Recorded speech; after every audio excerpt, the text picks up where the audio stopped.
এজন্য এখন আপনাকে কষ্ট করতেই হবে। আপনি নফসরে বুঝাইতে হবে কিচ্ছু হয়েছে না, যা ইচ্ছা তাও, আমি আল্লাহর কথা শুনতেছি। হযরত আব্দুল্লাহ ইবনে জুবায়ের রাদিয়াল্লাহু তাআলা আনহু হেকায়েতে সাহাবার মধ্যে শেখুল হাদিস হযরত মাওলানা জাকারিয়া রাহমাতুল্লাহর কিতাবে আছে, হযরত আব্দুল্লাহ ইবনে জুবায়ের রাদিয়াল্লাহু তাআলা আনহুমা উনি একদিন ঘরের মধ্যে রাত্রিকালীন তাহাজ্জুদের লম্বা নামাজ পড়তেছিলেন। ঘরে ওনার পাশের চকিতে ওনার ছেলে ইয়াহইয়া, ছেলে শোয়া, ছোট ছেলে।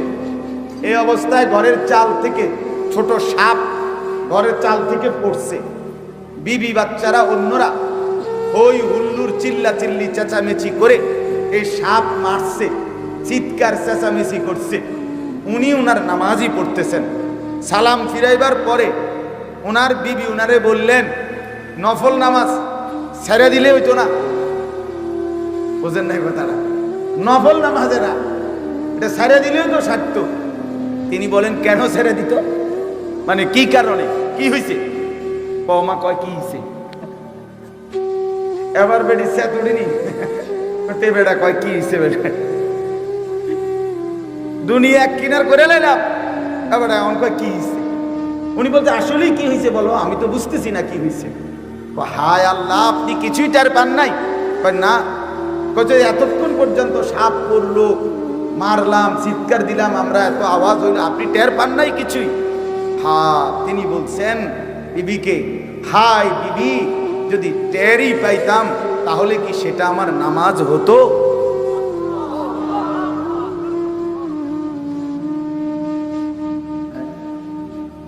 তাহলে কি সেটা আমার নামাজ হতো?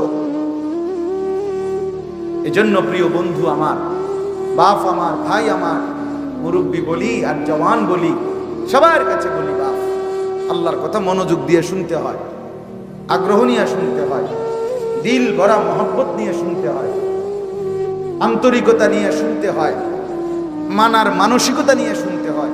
খোদার কসম, এরকম দিল পাইলে আল্লাহ তাআলা নিজে আগাইয়া হেদায়েত দিয়ে দেন। ওয়াহদি ইলাইহি মান ইউনীব।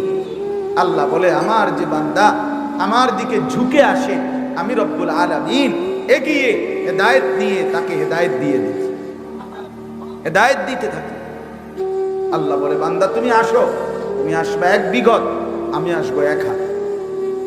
তুমি আসবা এক হাত, আমি আসবো 2 হাত। না না, আমার কিচ্ছু লাগবে না, এগুলো নেন। তুমি আসবা হাঁটতে হাঁটতে, আমি রব্বুল আলামিন রহমত আর মাগফিরাত নিয়ে আসবো দৌড়তে দৌড়তে। তুমি যদি রাতে আসো, আমি রাতেই আসবো। তুমি যদি দিনে আসো, তুমি দিনেই আসবো। In আতাইতানি লাইলান আতাইতুকা লাইলান, in আতাইতানি নাহারান আতাইতুকা নাহারান। আল্লাহ বলে, বান্দা তুমি গুনাহ নিয়ে যদি মাফ চাইতে রাতে আসো, আমি মাগফিরাত নিয়ে তোমার কাছে রাতেই আসবো। তুমি গুনাহ নিয়ে যদি দিনের আলোতে আসো, আমি মাগফিরাত নিয়ে তোমার কাছে দিনের আলোতেই আসবো। ইয়া ইবনা আদম, লাউ বালাগাত যুনুবুকা আনানাস সামা সুম্মা ইস্তাগফারতানি গফারতু লাকা ওয়ালা উবালি। আল্লাহ বলেন হাদিসে কুদসি, হে বনি আদম, যদি তুমি গুনাহ আসমান পর্যন্ত ছুঁয়ে যায়, অতঃপরও যদি আমার কাছে তওবা করো, ইস্তেগফার করো, 3 সিদ্ধান্ত দাও যে আল্লাহ গুনাহ ছেড়ে দিলাম, আল্লাহ আর করব না, ওয়াদা দিলাম, আল্লাহ আমি লজ্জিত, মাফ চাইলাম, আল্লাহ বলেন আসমান ছোঁয়া গুনাহ আমি কোনো পরোয়া না করে নগদ মাফ করব। এখন মাফ, অ্যাডভান্স, এখনই মাফ। চোখের পানি ঝরবে এদিকে, আমি রব্বুল আলামিন আমল নামা থেকে গুনার দফতর মুছে দেব তৎক্ষণ।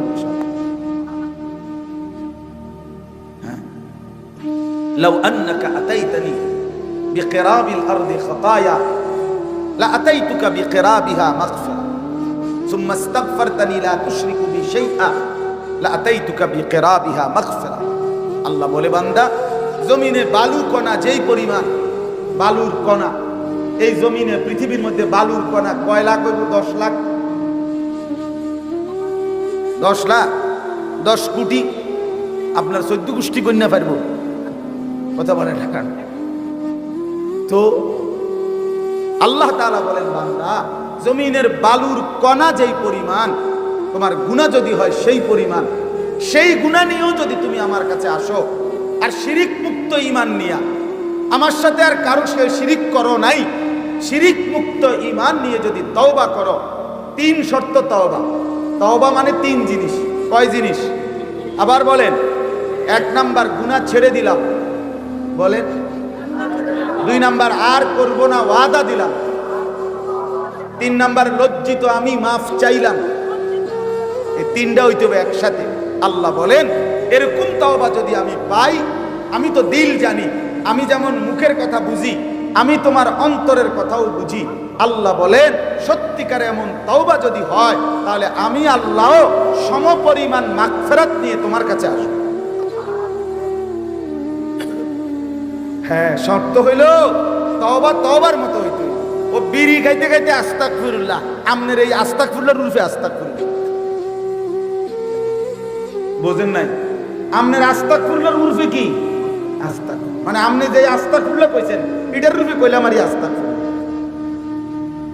এই বিড়ি খাই না আস্তাগফিরুল্লাহ, টেলিভিশনে বেডি চাইতে আছেন, টেলিভিশনে না চা দোকানে বসে আর মুখে আস্তাগফিরুল্লাহ কি তো ওইটি কি শুরু হইলো? দেশটা কি শুরু হইলো? মানে আমনে যেটি চাইতে আছেন এটি শুরু হয়েছে। আর এটারে কি বলে না? এটারে তো এটা ধোকা। ধোকা ধোকা ছেড়ে দেওয়ার কোনো মানসিকতাই নাই। গুনাহ ছাড়লো না, মানসিকতাও নাই, এমনি বলতেছে আস্তাগফিরুল্লাহ। এটা হবে তওবা হয় 3 জিনিস। ছেড়ে দিলাম, আর করব না ওয়াদা দিলাম, লজ্জিত আমি মাফ চাইলাম। আল্লাহ বলেন, এমন দিল ওয়ালা তওবা যদি আমি পাই, তো আমি 90 বছরের গুনাহগার পাপীকেও 1 নিমিষে মাফ করব। আল্লাহ আমাদেরকে তৌফিক দান করেন, আল্লাহ আমাদেরকে বুঝ দান করেন। এজন্য বাপ আমার, বন্ধু আমার, আমি প্রতিদিন কিছুক্ষণ সময় ব্যয় করি এই কথার উপরে, যে মনোযোগ চাই, আন্তরিকতা চাই। মসজিদে জুমার বয়ান হয়, মুরব্বীরা প্রথম কাতারে এই বাচ্চা চাচারা হুজুরের ওয়াজ শুরু, এবারে জুরানি শুরু। এই যে ঘেড়ি হালাইলো মানে গাঁট, এই যে জুরানি শুরু। এবার হুজুর যতক্ষণ ওয়াজ করে এবারে জুরা করে, এরপরে হুজুরের ওয়াজ শেষ, এখন যদি উনারে জিগান চাচা আজ জুরাইতেন না, তখন উনি বলবো আমি তো জুরাইলাম বলে, কিন্তু হুজুর কা ওয়াজ বন্ধ হইল, তো হুজুরের দোষ। হুজুরের কোন আরো ওয়াজ করতো, তাহলে আমার জুরানিও দেখেন। আজীব মানুষ, আজীব মানুষ। এমনি আসলে, এমনি শুনলে কিয়ামত পর্যন্ত পরিবর্তন। দিল বদলাবেন।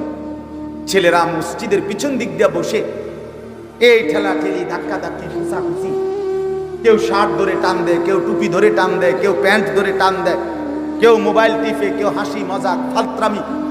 এই ফালতু কাজ করলে, এভাবে যদি সে 50 বছরও মসজিদে আসে যায়, তার জিন্দেগির কোনো পরিবর্তন হয়?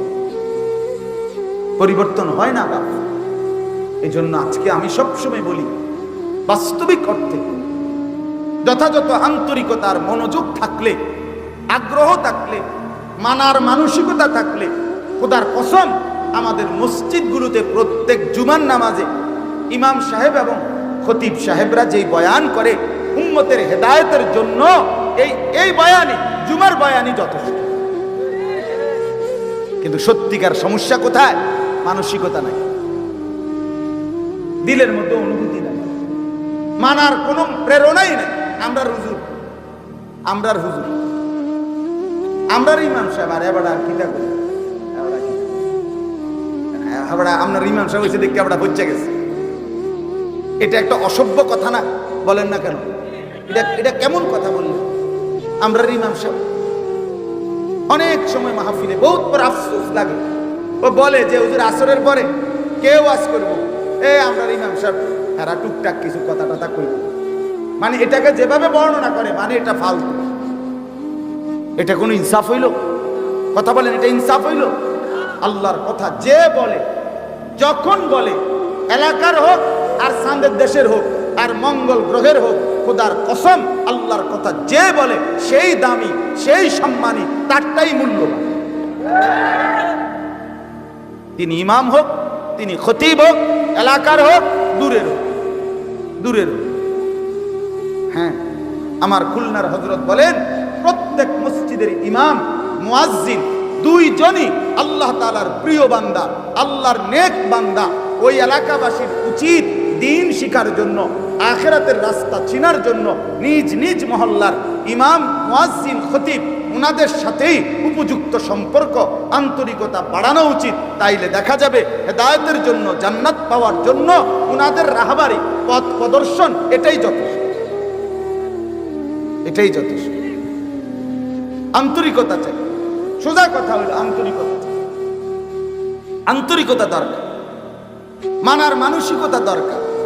এই জন্য ইনশাআল্লাহ আজকের থেকে ওয়াদা দেন, এই যারা এতক্ষণ শুনলেন মনোযোগ দিয়া, তারা ওয়াদা করেন যে মসজিদে জুম্মার বয়ান, দাওয়াত ও তাবলীগের সাথীদের বয়ান, এরপরে খানকা আল্লাহওয়ালা পীর বুজুর্গদের বয়ান, এরকম ওয়াজ মাহফিল, বিভিন্ন মহল্লায় মসজিদে মাদ্রাসার ইসলাহি বয়ান, সব ক্ষেত্রে যখনই আল্লাহর কথা হয়, নেক কথা হয়, সেটা শতভাগ মনোযোগ, আন্তরিকতা, মানার মানসিকতা নিয়ে শুনবেন। বলেন ইনশাআল্লাহ।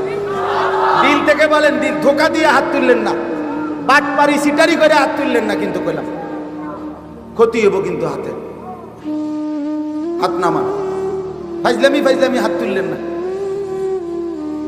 তামাশা করে হাত তুলবেন না। আল্লাহ আমাদেরকে বুঝ দান করে।